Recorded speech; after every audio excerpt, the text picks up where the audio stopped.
वर्ष trust board तरफ आमर मंदिर पछपाखे प्रसाद सेवन व्यवस्था कराई जन गहली जेहेतु प्राय अनुमान करा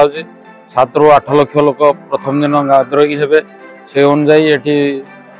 रोषेया व्यवस्था कराई ट्रस्ट तरफ संपूर्ण रूपे तार प्रसाद जमी प्रतिवर्ष हुए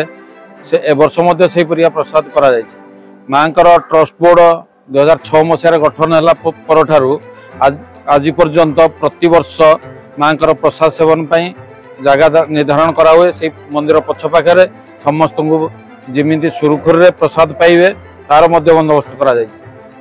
ए वर्ष आम ट्रस्ट बोर्ड डिसाइड हो गत वर्ष जो रेट थिला से रेट रे प्रसाद पाइबे अधिका करा जाइनी।